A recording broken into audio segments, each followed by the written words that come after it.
I'm John. I'm Rob. And this is the Mint One podcast, where we talk all things NFTs and the rise of blockchain gaming. So Rob, in our time in the NFT space, we've collected a whole bunch of tools that we think would be useful to share. We have. Whether you're new to the space or a veteran, there might be something in here for you.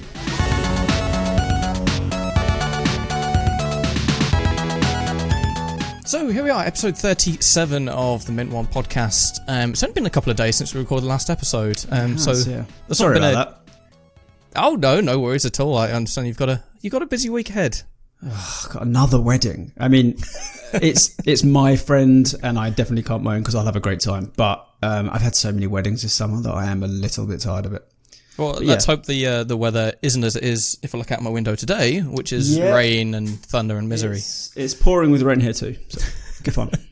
Well, it could be an eventful wedding in any case. But yeah, there's not been too much happening in the space, but something that did happen today, or yesterday, we're recording this on Tuesday, is the Ute NFT mint. So this is the collection, the brand new collection that's captured the collective imagination of the NFT space in the last couple of weeks, primarily because all of their Twitter accounts got suspended about a week or two ago, I should say, for about 2-3 days. I've not really followed that much ever since. So this is going to be all you talking about this because I don't really know that much about it. But when the nice guys at Right Click Save podcast mentioned we should get in on it pretty reasonably early on, I couldn't sign up by mobile, and I threw my toys out of the pram and then refused to sign up to it. So I'm not involved, and I've not been following it in any way.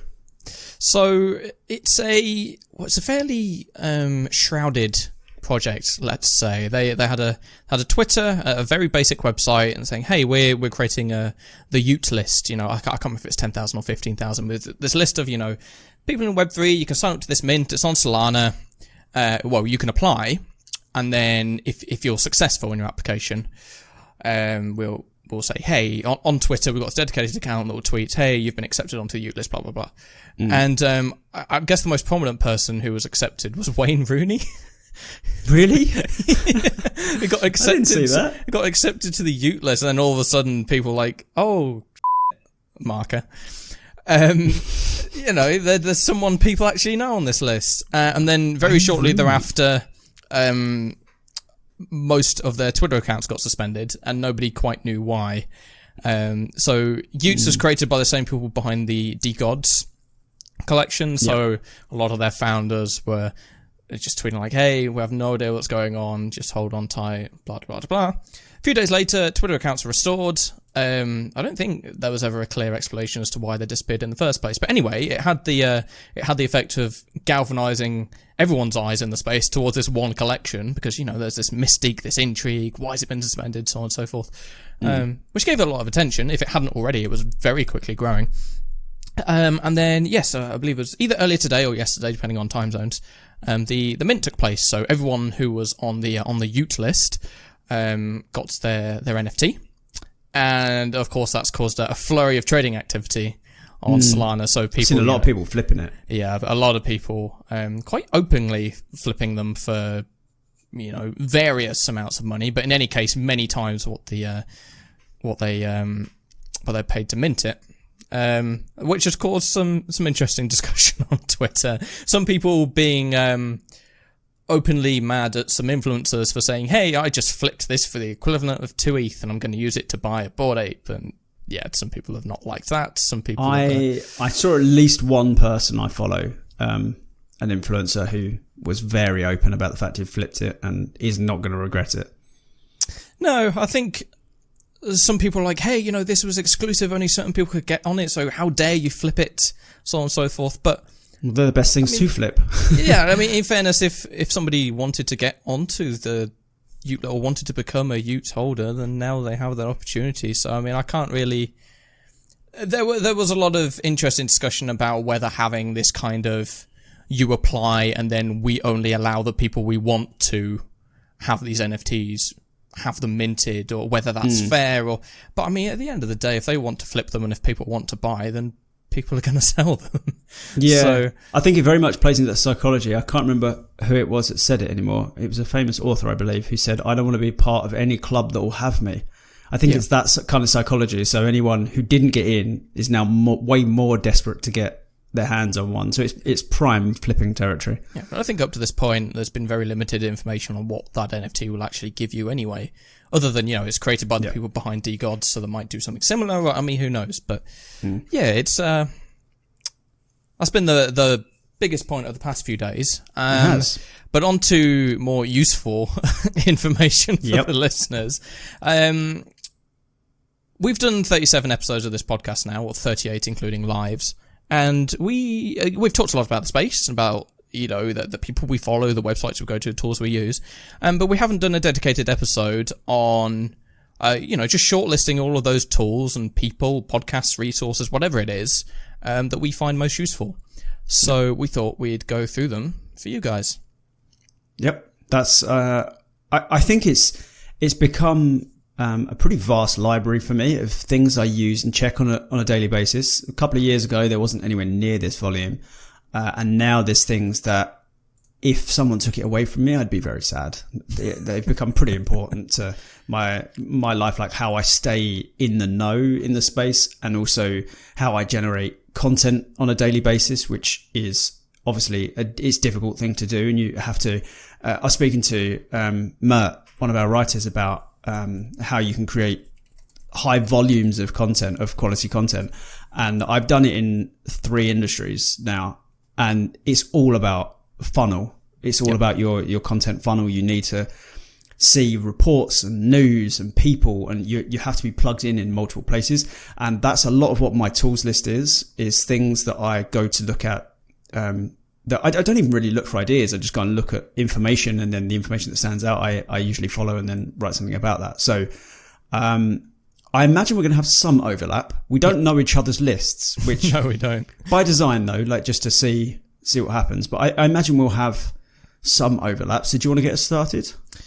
Yeah, sure. So let's to kick off, let's go for one that's going to be useful for the majority of our listeners. So we're a podcast born out of the Wax blockchain. So first up for me will be waxmarketcap.com, which is a tool created by the team behind NFT Hive, which is it's developed a lot over time. It had a fairly sizable update recently, but it now has a live ticker for sales on the Wax blockchain. It lists the top ranked collections by size. It can give you the top collections over the last month, over the last 7 days, gives you the daily volume, the change in that, the history of the Wax blockchain over time, all sorts of statistical information that can give you some really interesting insights if you're prepared to kind of look deeper into it. Yeah. So I'm on it now. It is really, really good. I forgot how good it is. I check this from time to time, but it's just excellent. I'm sure there's something similar for most ecosystems, but this is the best for Wax, I'd say. Yeah, and it's a tool that I've been using kind of increasingly more often in previous weeks, I'd say. So one thing that a lot of people in the space are always trying to look for is, where's people's attention? What's the next big collection going to be? Where's where the biggest sales happening? And I mean, there's myriad ways to go about that, but one thing to do is just to look at whatever collection has the biggest sales at the moment. So, if you've got this brand new collection nobody's ever heard of, and all of a sudden it's the collection with the largest NFT sale in the last week, then clearly there's a group of interested people who have caused the demand for that NFT to be that price. Yeah. So, at the moment you've got Alien Worlds at the top of the list, several pieces of Alien Worlds land atop, but just going down the list, you've got some NFTs from the Avatar Funko collab, one from the DC Funko collab that happened yesterday, Million on Mars, Mining Network, all sorts of things. So if you want to know what's trending, what's big, what collections that have captured people's consciousness, the Wax Market Cap can be a great resource for that. It can, and I think I can very smoothly transition to my first. So I was going to pick around you, and I can, and transition perfectly into. So there's something you mentioned about how we look for collection. Most people look for collections that are upcoming and see if they can get in early on something interesting. So obviously I do that with gaming, particularly because I want Token Gamer on either written Twitch or YouTube. I want us to cover stuff before people have even heard of it. to raise awareness for the best projects. So I'm always looking for resources that can help me with that. And the one I would recommend to people who are into blockchain gaming, although I do believe they have something for NFTs as well, is playtoearn.net. It's a very similar website to Wax Market Cap in terms of it just lists, all the games at the moment, but it does something which I see quite often in other industries, which is like the social presence. So how much people are tweeting about stuff, and that is sometimes indicative. It can be indicative in the wrong way, because if something spikes on socials, it could be something bad. You can't always tell. But it's a very good way of seeing what games are currently trending. So if you look at the moment, it does annoy me that they're trending. Are you on the website right now? Yes, I am, yes. Their trending widget at the top is only 3 long, and one of those 3 is sponsored. Come on. Yeah. Don't do that. No, that's annoying. I can see why they've done it from like an ad revenue point of view. God, I bet someone's paid a lot for that. I bet Galaxy Fight Club paid a lot for that, and I've just given them more. I wish I'd mentioned their name. I've just given them more publicity. But if you look at, so you can look at the most searched games. So number 1 today is League of Kingdoms, Monstera, and then Ni no Kuni, which is great. Splinterlands, like there's some big times down there. It's really good for that sort of thing. But I also like, and it goes a little unnoticed, if you look at the ticker at the top, it shows dominance, most used blockchain networks by games. Somehow BNB is 46.1% of blockchain games listed. Interesting. That really surprises me, because it doesn't feel like they have any really dominant games, or they haven't. It doesn't feel like big projects are on there, or that's Wax doesn't appear to be in the top 3 either. Actually, looking down their list, doesn't look like they're listing Wax games. And maybe it's that they just don't support Wax. Yes, it may. Sure. But where have I seen? Alien Worlds is there somewhere, but then that's multi-chain. Nova Rally. Nova Rally's on the list, so they do, but then it's done by social, so that would make sense, because I think socially the Wax ecosystem is definitely smaller than Binance, Ethereum, and Polygon by some margin. How exactly they work it out? The social score is a metric that reflects which game has captured more interest in social media and on our website. Games with a high social score tend to have a stronger player base. So it's people clicking and searching for the game on their website, plus tweets in, the old Twitter sphere, which, people have made billions off the Twitter sphere, working out what people are talking about before, it's become properly viral and stuff. So it's a really good resource. It may not be overly useful to you, but you might end up spotting something that you'll enjoy it, some weeks, if not months before you would have otherwise, found it. It's also interesting to see the biggest losers, which in a kind of morbid way, there's people who have lost a lot of social clout, but it's over 24 hours. I wish they would add longer time frames, because 24 hours is really kind of irrelevant especially for losing. Like having a bad day doesn't indicate anything. But I really like this tool. It's similar to Wax Market Cap, but it's more social focused. Yeah, cool. Related to Wax Market Cap, and I think where it draws its name from, is another website that I visit every day, which is CoinMarketCap. Now, not directly NFT related, but it is something that is worth keeping an eye on. So, CoinMarketCap, basically, it just lists all the coins. The price history is going up, is it going down? 7-day, 24-hour, 1 hour, etc. And it just, it gives you a good impression of where crypto and NFTs in general are heading. So, if the market cap goes up by, 100 billion in a day, then, that's strange. Some news must have happened, or, X, Y, Z. And, this was the list that, it's the list that I referenced several times on this podcast. When Wax broke the top 100, I think it was towards the end of last year, that was some big news that I talked about quite a lot. If you care about NFTs and you care about how your favorite projects are going forward, then it makes sense to keep an eye on the cryptocurrency that NFT is traded on. So definitely, if if you've got Polygon NFTs, Wax NFTs, Solana NFTs, keep an eye on the trending prices. Keep an eye on when it may be best to buy or sell for you, or if you're converting it to fiat currency, can you take a look at those graphs and try and figure out when it'd be best to cash out or buy in or whatever it is. I just think if you're trading NFTs, especially if you're converting to fiat currency, it's worth paying attention to the conversion rates for your favorite cryptos. Yeah, definitely. I'd say CoinMarketCap for me is such a foundational tool. I didn't even think about it. I didn't, which sounds stupid, but I didn't include it in this list because it's like Google to me. Like I just check. I'm always checking things on there. I think it's one of the strongest Web3 tools there is. There's a lot of alternatives. Maybe it's not. Maybe CoinMarketCap isn't even the best one, but it's certainly the one that I have used for as long as I can remember, at least. Yeah.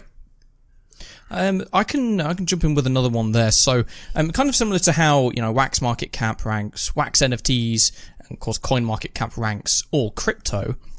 I looked for some time for an equivalent tool for ETH, and I came across one recently called NFT Go. So it's nftgo.io, and it is effectively Wax Market Cap but for ETH. But it is jam-packed with different features, different bits of information. So, if you want to track what's trending on ETH, you can do that. And it has some intriguing features that I've not seen on other sites. So if you go to their top sales rankings, for example, using whatever algorithm they use and the information that they have a wash trading filter. So if the site suspects that any single trade or any bunch of trades is just a wash, then there's a filter to toggle that on and off, so you can get kind of a more accurate impression of sales in the space. But also it has some very interesting analytics surrounding individual wallets. So if you know someone's wallet, then you can look into that, and that will give you, they've traded these collections X many times, they're holding equivalent value of this amount of ETH. Loads of statistics that you won't get if you're just on MetaMask or OpenSea. And also they've done the job of, on the website, if they know that a certain address is linked to a certain person in the space, then you can see that. So let's say it's Eminem's wallet. If they know that that's Eminem's wallet, then they'll link it to his Twitter, for example.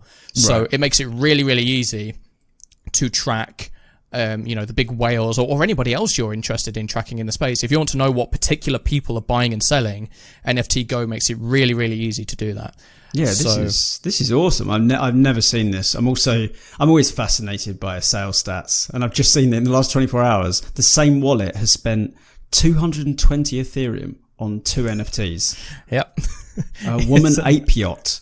I don't even know what that is. I mean, I'm not, as people know, John's the NFT expert. NFTs are more just something that I gather in games. Although that's not fair, I guess, because I do collect art NFTs, but I'm definitely not in the space. I wouldn't consider myself remotely knowledgeable.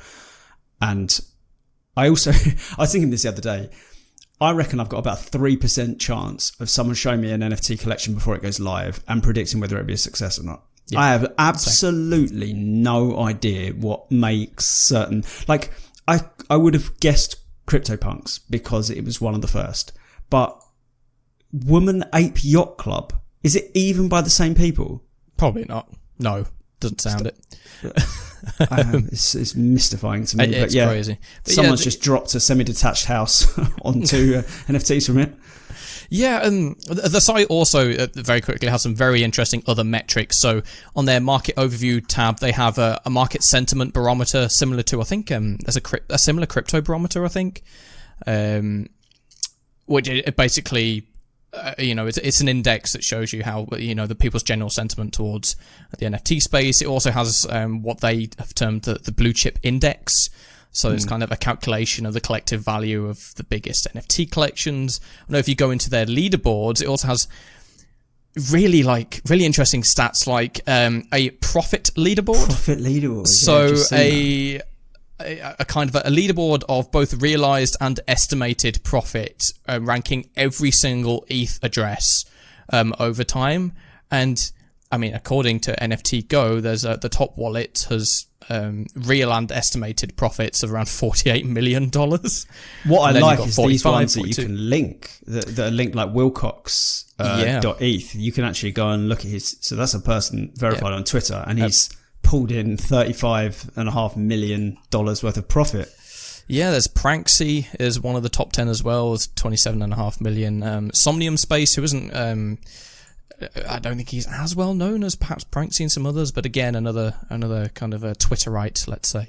This is awesome. This is really awesome. I didn't, when we made this episode, I didn't expect to be adding stuff to my list, but I certainly am. I hope I can add stuff to your list, because this is fun. In fairness, I wasn't aware of playtoearn.net, so that's one that's going on to my my daily trawl. I feel like this is better though. I'm going to have to try and top this somehow. Yeah, and best of all, NFT. And I think all the tools I mentioned so far, they're all completely free. You don't need subscription. You don't need to pay anything. It's all there for you to look at. So okay, I'm going to follow that up. This is like the anti-segue. I'm going to follow something up that isn't free. Okay, but I reckon you were probably going to mention this at some point. Actually, I might change my order if you are going to mention it. Were you going to mention DappRadar? It was on my short list. Right. I wasn't going to mention it because I thought you had added it. But I'm not. So DappRadar is amazing. Yep. I use DappRadar's charts for games and dApps every single day, without fail, to see what's doing well. It's a little bit like playtoearn.net, except it's done off of more actionable metrics and prices and trade volumes and so on. So DappRadar is amazing. But what I think most people will know of DappRadar. So what I was actually going to plug instead was DappRadar Pro. So DappRadar Pro, I was in this from day one. When they announced it, I got in. So it's kind of a weird way of doing it, but if you want to get DappRadar Pro, there's a few different ways you can do it, but none of them are like a subscription. So one is you have to buy 5,000 Radar tokens, DappRadar's token, and then stake or hold them in a wallet that you connect to DappRadar, which is what I did. Actually, on that note, full disclosure, I own Radar token. So I'm kind of promoting something I own, but the reason I bought it is so I could stake it so that I could get, oh my God, this is so convoluted, but you get the point. For me to have Pro, I have to own the token I'm now kind of inadvertently promoting. But DappRadar Pro, you have to either do that or you have to provide liquidity with ETH/Radar or BNB/Radar. I don't know, whatever. We'll put links in the show notes. Yeah. But basically, what you get from DappRadar Pro, the reason I bought it first was you get exclusive research and analysis. So they do a lot of almost academic level reports on the industry. You'll have probably seen they do at least one a month that's public and interesting. But they actually do a lot more than that behind the scenes. And I wanted access to that so that I could write about it and so I could learn more about what's going on in the space. And I use it all the time. It's amazing. You also get access to their reports that are going to be public before other people get it, which it's just beneficial for everyone, I think. If you're a content creator like John and I, then that allows you to write stuff and then release it as that report goes live, for, better clout and people more interested. If you're, a trader or you're a gamer looking for new games, it's just, you'll just get ahead of the crowd with this sort of stuff. So I really like that. Then you get this Discord channels that sounded good, but I muted after about 10 seconds and I've never been back in there, but I'm sure it's useful to people. There's then so I'm just going through what you get. So I've not used this much, but there is enhanced data. So every 15 minutes you can see NFT sale data. I've not used this properly yet, but that does actually sound, pretty good. And then they've got stuff on their roadmap where they're going to do more social stuff. So you can see footprint and engagement, better stats for NFT sales, HODL duration, net worth, blah, blah, blah. And then you can download some rankings for your own data and stuff. But essentially what's really interesting to me and what I use is their exclusive research and analysis.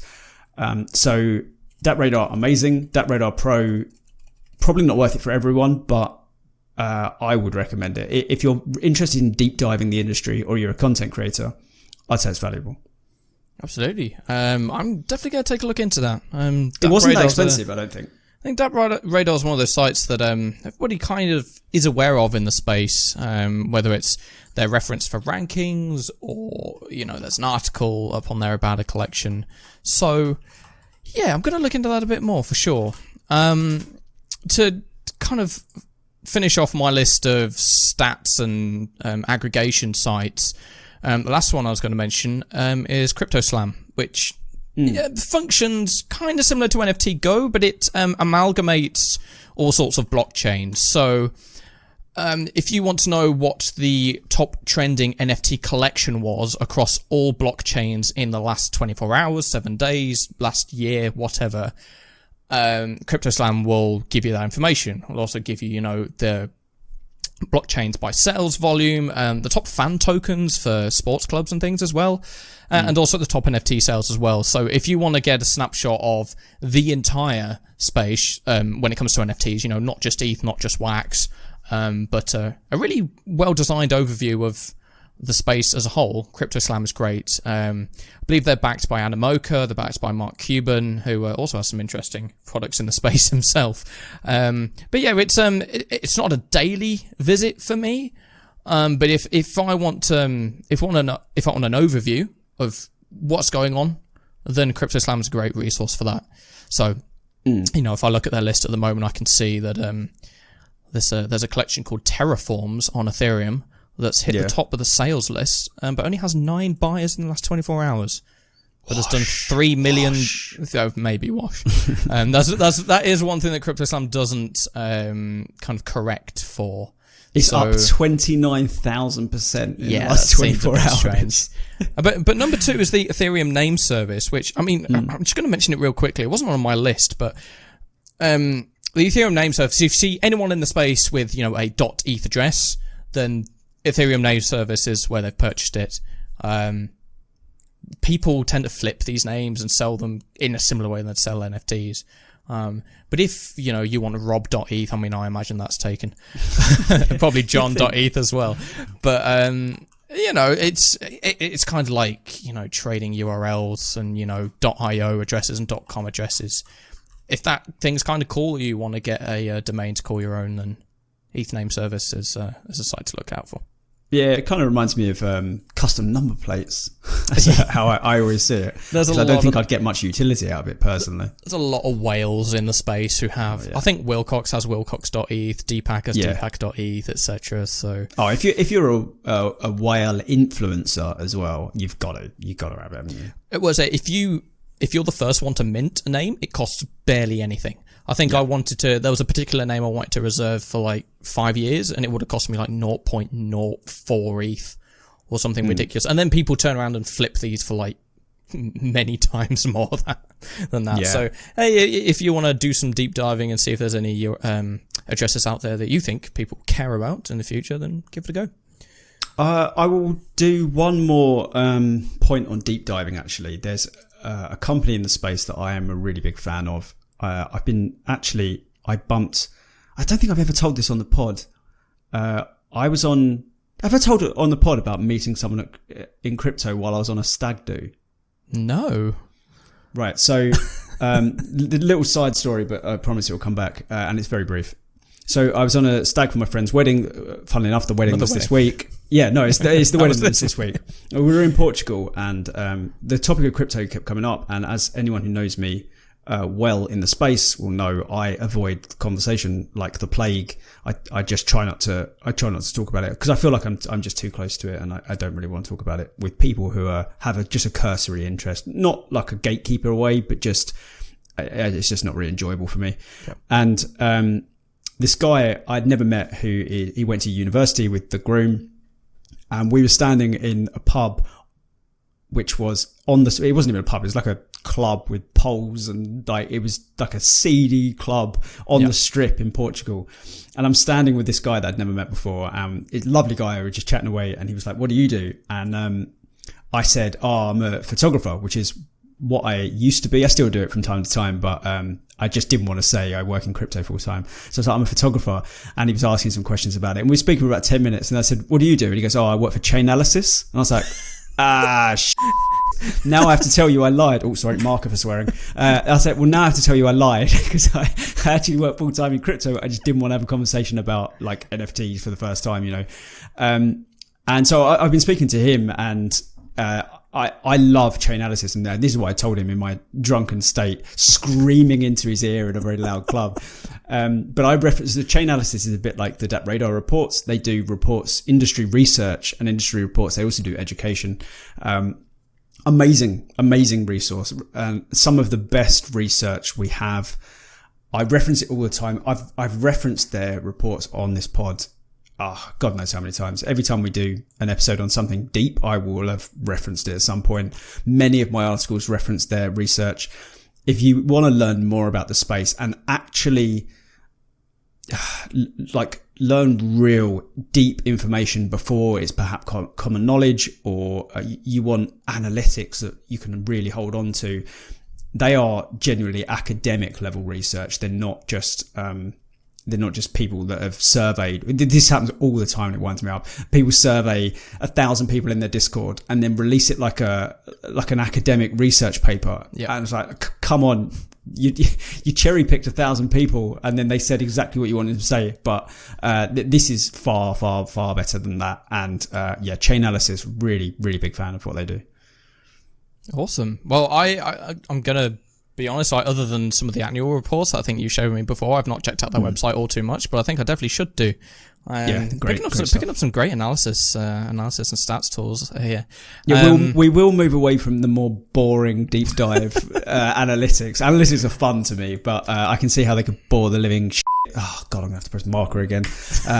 We have to press M every time we swear so John can bleep it.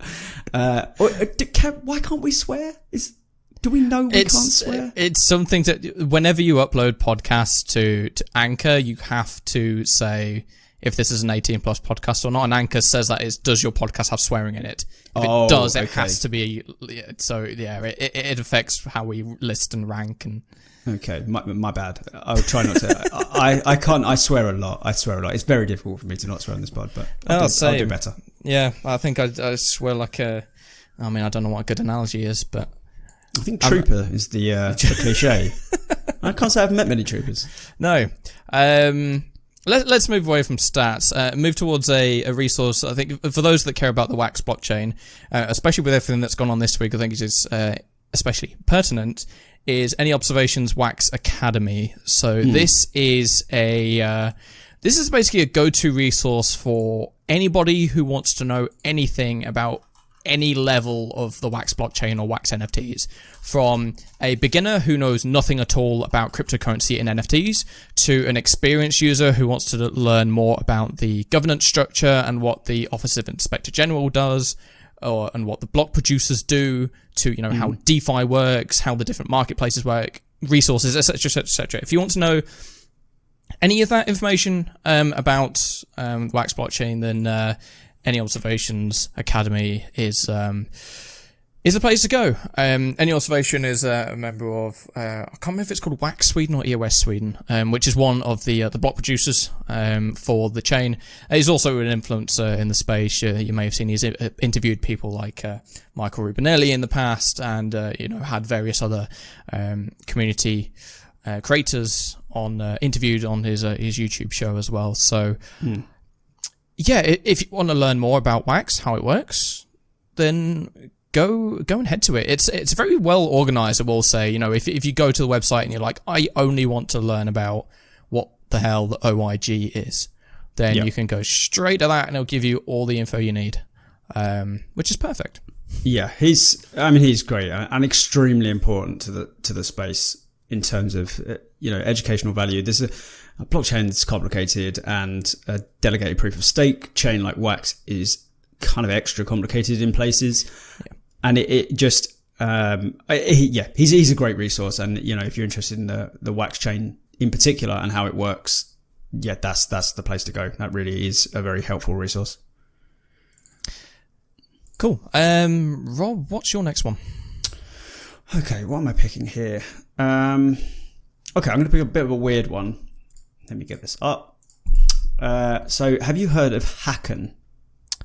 No. This is a new one to me, and this is going to be a brief point. But Hacken.io, they basically do security audits on crypto platforms, chains, tokens, dApps, and then they rank it.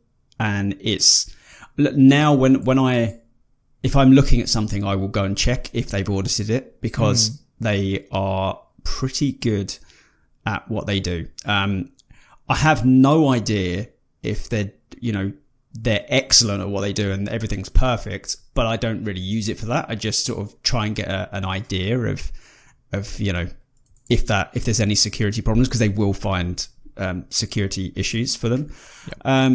Yep. It's I just wanted to throw this in as a little quick one, really, to put it on people's radar. Hacken.io, just good for seeing how. While I was saying that, I just saw how many major blockchains are using them, are actually using their services. Wow, quite a lot. A lot, including Wax. Interesting. Well, that's trusted by KuCoin, Avalanche, Crypto.com, Constitution DAO, Kronos, DAO Maker, Engine, FTX, Huobi. Okay, so I don't need to worry about them perhaps not being perfect at what they do. They're probably up there with the best. They also do research and bits and pieces, but if I'm looking at something, I'll check and see if they've audited it. And it's been a pretty useful tool. It's just a quick one from me. I've got a few quick ones I want to throw in. Sure. I will quickly follow that up with, which one shall I? Coinly.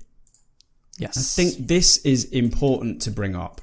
So, depending on where you are in the world, John and I are both in the UK, and tax is just, I can't tell you how stressful it is. I like to be, I know some people like to play fast and loose with tax and dodge what they can and get, good for you. I don't care. I'm not gonna judge you if you're throwing your money to the Seychelles or whatever you're doing. I am far too much of a pussy, marked, to do any of that. I just I send all, so I've run my own business for a decade now, and I just get all of my money in, what it was for, all of my expenses, I send it to my accountant, and then I pay what they tell me to pay. I don't want the stress of having to go through stuff. However, with crypto, can't do it. I can't. My old accountant, I had to get rid of him because he didn't know where to start.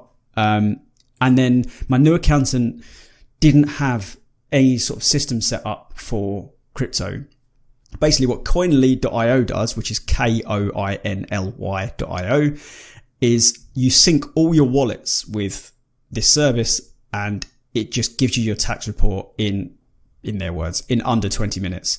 It works for the IRS, for HMRC. There's a whole bunch of countries this works for. That looks like Germany, Canada, that I can't tell what language that is. I'd say some of that Scandinavia, France, Switzerland, a whole bunch. Is worth having a look, and it has just been amazing for me because it bypasses a lot of the real headaches. And I'm surprised, to be honest, maybe they are, but I'm surprised that governments aren't just getting involved with this and just saying amazing. Let's team up and then advertise it a little bit more to people in the country, because it's difficult to find how much people have gotten, and it's also, people have such a misunderstanding of how much tax they have to pay on this. They do not understand. I talked to you off air about this, but I'm not going to say anything about this person other than it's a person who had been buying stuff in crypto and then selling it, and this person thought that all they had to pay on was the profit they'd made, as in if they paid £100,000 into crypto, just in inverted commas, crypto as a whole industry, and then they took £120,000 out, they had to pay tax on 20,000. No. Nope. I think that should be how it works. That's not how it works. When you move wallets, when you trade anything, there's tax to pay. It's scary. So, just have a look at Coinly. I don't even know if you have to pay for it. Did I pay for it? I think it's free, isn't it? I think there's probably a premium version, but It's unbelievable, and it syncs to most wallets. Now, one little caveat I want to add is that I have heard people, one or two people in Wax at least, that I trust to know what they're talking about, have admittedly said that they think it was wrong for their Wax plan. So, yeah, just be a little bit careful, but it's still better than anything I've ever used. I think with anything tax related, go get a second opinion on crypto tax, because it's with regulation changing all the time, whether it's UK, EU, US. I mean, everybody's a bit in the lurk. So yeah, it's difficult. But we're just doing our best to try and keep it in line as best we can. So on that point of kind of tools that audit chains, marketplaces, and all that kind of thing. I think that's something we're going to see increasingly come to blockchain games. We'll want to see the smart contracts be audited. And there is a service that does this, and some games on Wax have been through it. So it is there's a service called Machinations, machinations.io. Basically what they do is they look at smart contracts, but they also look at gameplay economies and will give projects a score based on basically how well that game economy works, based on, the smart contracts, sales, etc. So, in the real world, you'd want to have a fairly liquid currency. You want to be able to spend it. You want to make sure that the economy will still be healthy. If, one person all of a sudden spent £1 million on something or whatever, you want to ensure everything works. This is effectively what Machinations does. It's like, how healthy is the economy for this game? Does it have longevity? Does it have good liquidity? Is it fair for everyone involved? And I know that Nova Rally is one game on Wax that has gone through Machinations service, and there's a few others as well that I can't remember off the top of my head. But I think moving forward, as I think more and more games should be looking to go out and seek these these services to audit their smart contracts, to audit the game economies, just to ensure that anybody buying into that project can buy into it with some sort of knowledge that the game has good intentions, that they have a good economy. You're not going to lose all your money in 3 minutes. And of course, with crypto and NFTs being so volatile and many people treating them as investments, I think it's cool to see both services popping up to offer these sorts of audits and deep dives, and also projects openly willing to reach out to these services to have their games audited. This is I'd heard of this. I don't think I knew exactly what it was, or I think I had a misunderstanding of what it was. This is excellent. Yeah, we certainly need this sort of stuff. More auditing for safety more than anything, so we can get a feel for whether something is trustworthy or not. This is great. I've just bookmarked that. That is another excellent one. Thank you very much, John. This is turned into a conversation where we're teaching each other stuff. So there's a few that I want to mention. Have you got anything on like educational? So you mentioned any observations one. I have a few people I'd like to mention. Also a newsletter, which I think is... Is it your own newsletter? It's not, but thank you for mentioning it. Well, I'll just start with one of my favorite things in the entire of crypto. I think it's unbelievably underrated and far too few people have heard of it. Cryptozombies Io. Have you heard of it? Never heard of it.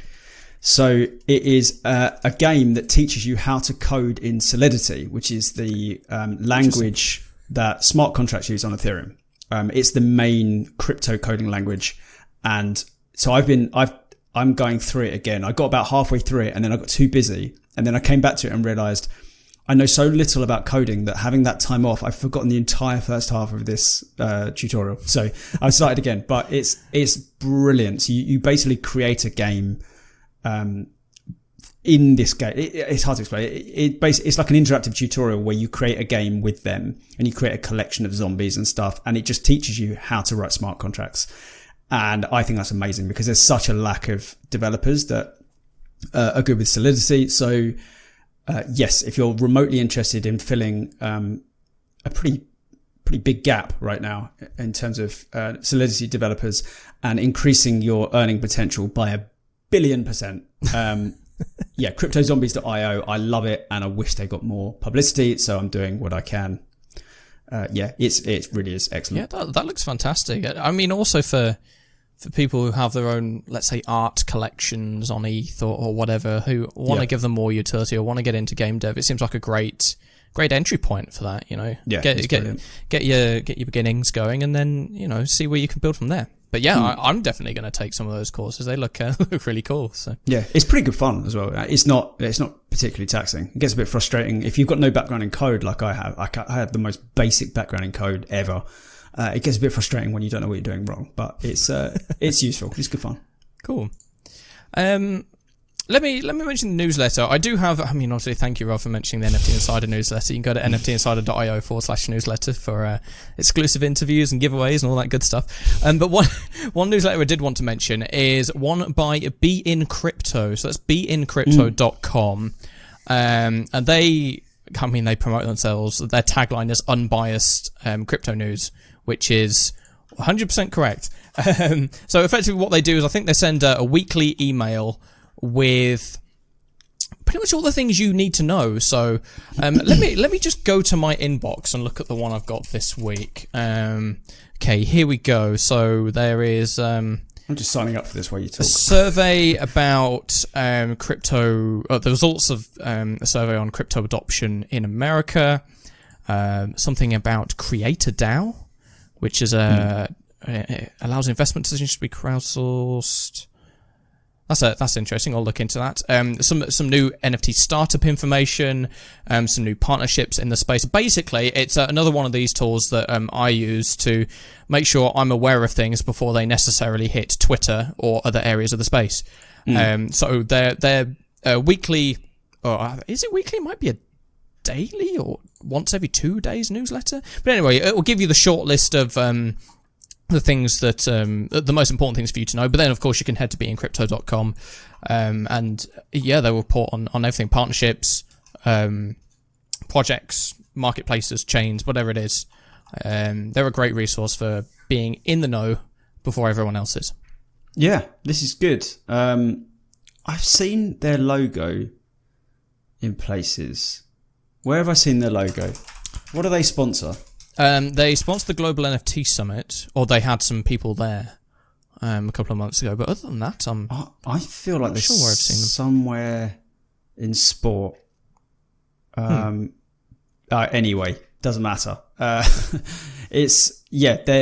I wasn't signed up to that newsletter. I'd forgotten about that. But yeah, that's another really good resource.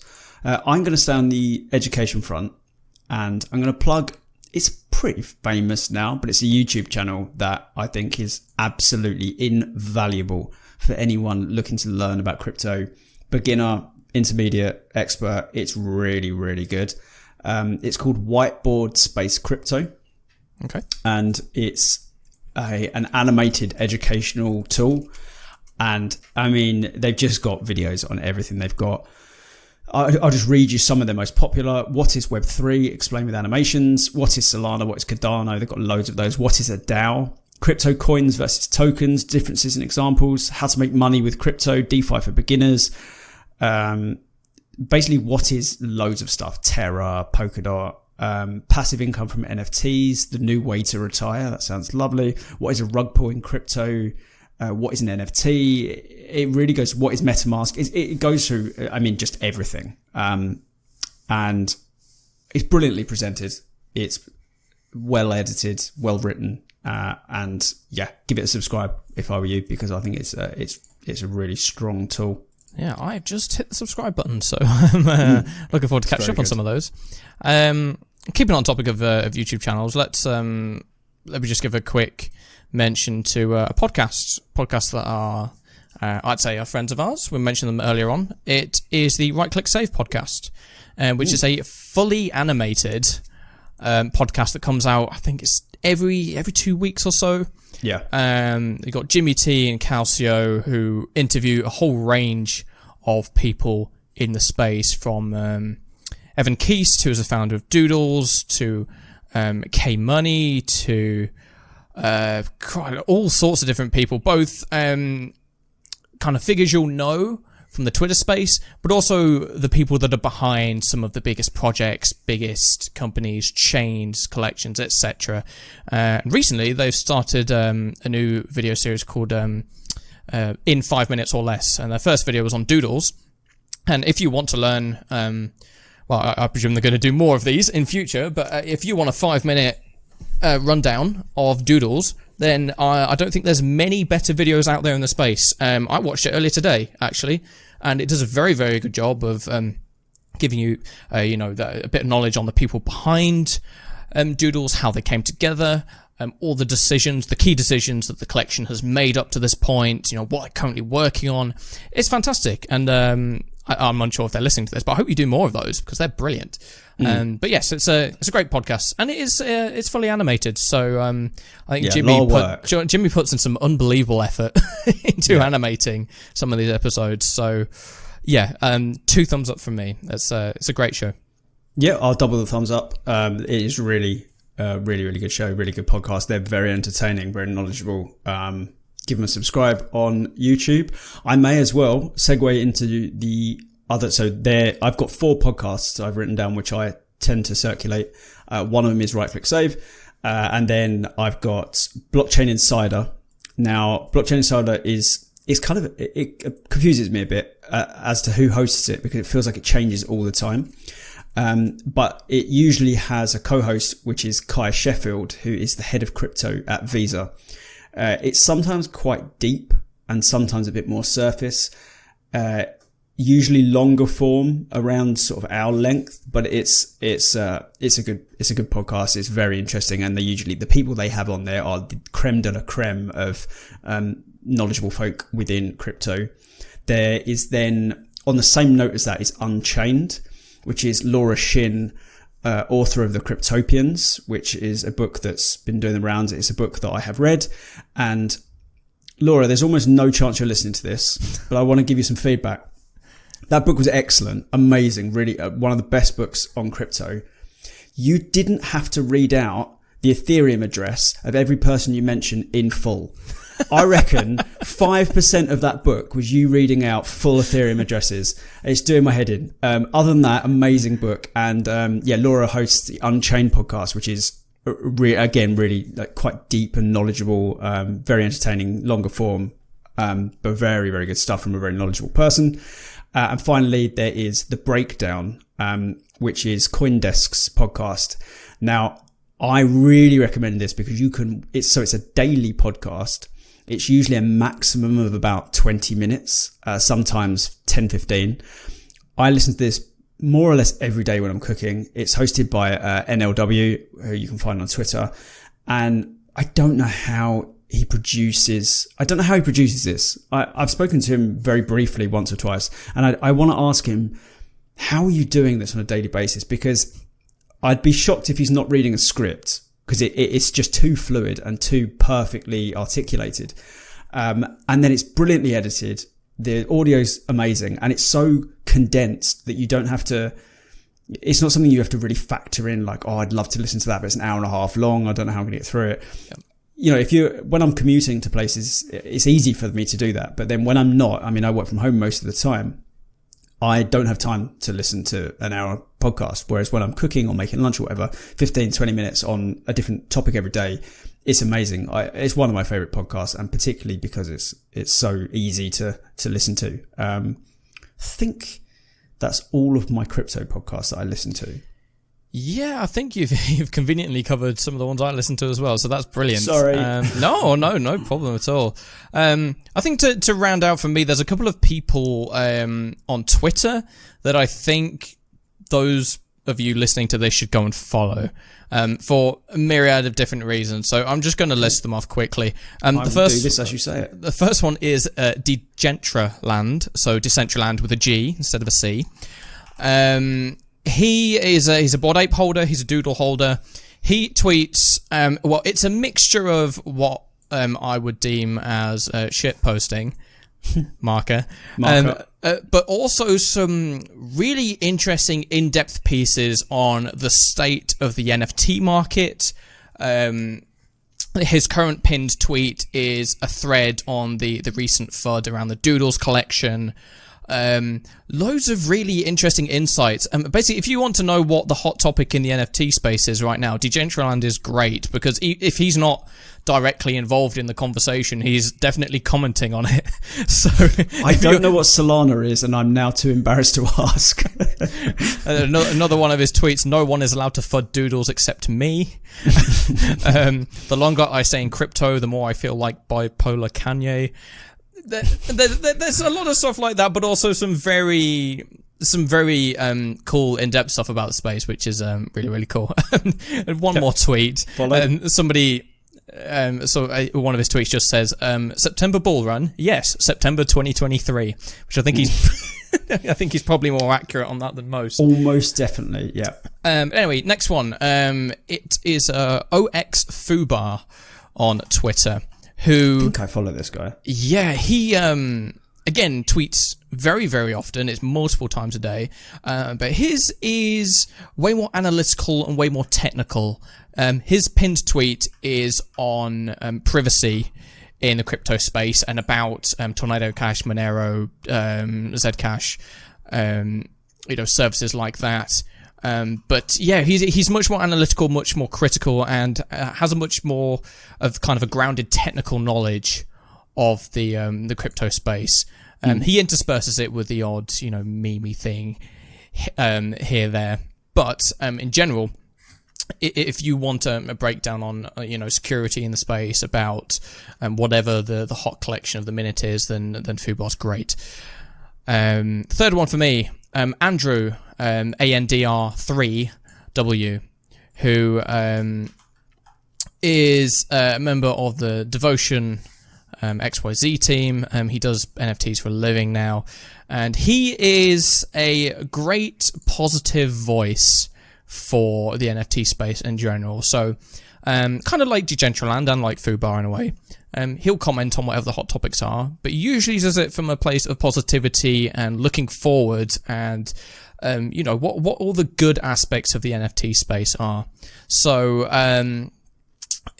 whether it's a more positive discussion on the kind of the furore about creator royalties that's been going on the last few weeks, or positive feedback on great projects, or good positive news stories about the space in general, or just him complaining about how he can't get behind the word phygital, which, for the record, I can't either. It's a dreadful word, and people need to stop using it. Sorry, what? Phygital, PHYGITAL. It's a mix between digital and physical, and it's dreadful. Ew. And I saw people using it at NFT NYC. I'm like, please stop trying to make it a word. No, don't like that. But yeah, he's really cool as well. And the last one in terms of Twitter accounts for me is you got to go follow Vitalik Buterin. If not for wanting to know the latest about the ETH merge, or what the next dev area is for Ethereum. He runs a lot of interesting polls and comments on things, usually in a very technical way. Yeah. But he put up a load of kind of really weird random polls the other day. One of them was, which of these crypto personalities do I respect the most? As in, what are other people's opinions on who he likes the most? And what cryptocurrencies do people think he finds to be the best ones? And then he'll break those down into, okay, here's my thoughts, and so on and so forth. So I mean, he's basically I wouldn't say he's the grandfather of crypto, but he's grandfather of NFTs for sure. So it's always cool to hear what his thoughts are. Yeah, can I just jump in with? So I think Vitalik is probably a genius, or at least very close. And I really like following him. But he tweeted something the other day, and I've just gone and found it. I'll read it. It was a poll. And it says, assuming quantum computers, so capable of Shor and Grover with millions of qubits, are built this century, which security assumption do you think is most likely to still hold in the year 3000? SHA 256 collision resist or D-log over SECP 256 K1 curve. And then he added WTF for these words lol as a third option. That reminds me of when I was studying philosophy at university, and you'd go to these like evenings where everyone would be drinking, and people would start conversations to try and essentially say, hey, I'm the smartest guy in this room. Yeah. And I want you to just take that in for a moment. I want some attention on how smart I am. That's exactly what that tweet reminded me of. I voted 3, obviously. I don't even know. I got the first 3 words. Assuming quantum computers, okay, I can just about follow what you're on about. So capable of sure and about. Like, he does a lot of these these polls that are like, okay, we get it. You're a smart guy. Like, relax, man. But yeah, I mean, Vitalik, you've got to follow him. He's a staple. He's a bit like, CZ. I mean, I follow him even though I don't really care what he says. He knows too much about the space to ignore, you know? Yeah, absolutely. So, Vitalik, an absolute must follow for anyone in the space. I think that's all of mine. Rob, do you have any others you'd like to talk about? So I have 2 that I haven't mentioned because they haven't really fit anywhere. There was one that I wanted to mention at the start, but then we just covered too many things around it and I gave up, which is Sandbase, app.santiment.net. It's basically like the Twitter sphere style social analytics. It gives you like the cloud bubble things of what people are talking about, and the bubbles are bigger when people are talking about them more. They're very, very common in other industries. People like trying to keep an eye on what everyone's talking about. And basically it's that for crypto. So at the moment you can see one of the most talked about things is the merge. And interesting. Let me reopen it. What else were they talking about? Oh, I've lost a tab and I've got like 90 tabs. Forget it. It's just good for knowing what people are talking about. The second one I wanted to mention, which is less of a tool, but I think is important, certainly important to Token Gamer, is the Blockchain Game Alliance. Yes. BGA they were at Gamescom, funnily enough. I saw them there, and they're multifaceted, but essentially they have a lot of members in blockchain gaming, from AAA studios that have been established for 20 years, through to just people who are very interested. You can join as just a normal member, a person, or you can join as a company. Loads and loads of people in there, lots of really good resources. They also have, conversations and dinners and reports, and they collaborate with that Radar to do some research with their members as well. It's just worth knowing about. I'm not sure who it would be best for. If you're not interested in blockchain gaming, it's obviously not relevant. But if you are, it's just another really, really good tool that I use all the time. Yeah, no, definitely shout out to Blockchain Game Alliance. I think Atomic Hub a couple of months ago became part of the BGA. They were at Gamescom as well, which I didn't find out until about halfway through Gamescom. But yes, yeah, they were as well. Buried in the basement, unfortunately. Yeah, but they were there. So yeah, definitely look up the BGA if you want to play more of a role in how blockchain gaming moves forward. Let's say. Cool. I think I couldn't give you a number on exactly how many tools we've listed. I'm going to have to count for the purposes of the title. Yeah.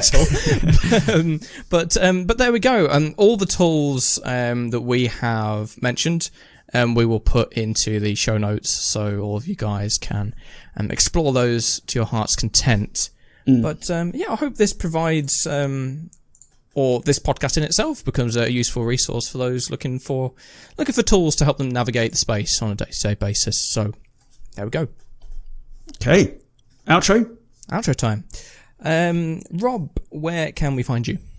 So I'm going to do this quicker than I did last week because, I joked that it would be that our outro is like 5% of the entire podcast at this point. Yes.